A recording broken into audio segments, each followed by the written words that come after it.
அல்ஹம்துலில்லாஹி ரப்பில் ஆலமீன் நஹ்மதுஹு வ நுஸல்லி அலா ரசூலில் கரீம். பெண்ணிமிக்க அல்லாஹ்வின் நல்லடியார்களே, ரசூலுல்லாஹி ஸல்லல்லாஹு அலைஹி வஸல்லம் ஒரு தடவை சொன்னாங்க, யாரது இறுதி நோக்கம் உலகமாகிவிடுமோ அவனுக்கு அல்லாஹுடன் எந்த தொடர்பும் இல்லை. அல்லாஹ் அந்த மனிதனை 4 விஷயங்கள்ல சிக்க வச்சிடுறான்.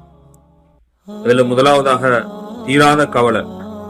எந்த நேரமும் உலகத்துடைய கவலையிலேயே சுழன்று கொண்டே இருப்பார். இரண்டாவது, தீராத வேலை.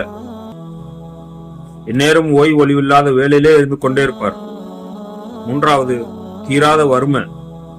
எவ்வளவு வருமானம் வந்தாலும் சரி, அது அளவுக்கு செலவினங்களும் இருந்து கொண்டே இருக்கும்.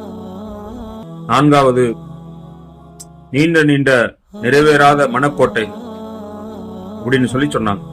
நியமிக்க அல்லாஹ்வின்டியார்களே, நாம இந்த 4 விஷயத்திலையும் விட்டு தப்பிக்கணும்னு சொன்னா, நம்முடைய இறுதி நோக்கத்தை துனியாவாக வச்சுக்கிற கூடாது, மாறாக மறுமையாக ஆக்கிக் கொள்ளணும். துனியாவை தேவைக்கு போதுமான அளவு உண்டான முயற்சிகளில் ஈடுபட்டு கொண்டிருக்கணும். அல்லாஹு தஆலா அந்த முயற்சிகள்ல பரக்கத் செய்யக்கூடியவனா இருக்கிறான். இத்தகைய விஷயங்களை விட்டும் நீக்கி அல்லாஹ் தன் புறத்திலிருந்து உதவி செய்யக்கூடியவனா இருக்கிறான். இல்லை என்று சொன்னா, துனியாவே நோக்கமாக நாம் ஆக்கி கொண்டோம் என்று சொன்னா, அந்த வேலைகள்ல நிறைய வேலை, ஓய்வு ஒளி இல்லாத வேலை இருந்து கொண்டே இருக்கும். அவ்வளவு வேலை நேரம் கொடுத்து சம்பாதிச்சாலும் சரி, அவருக்கு வருமானம் பற்றாக்குறையா இருக்கும்.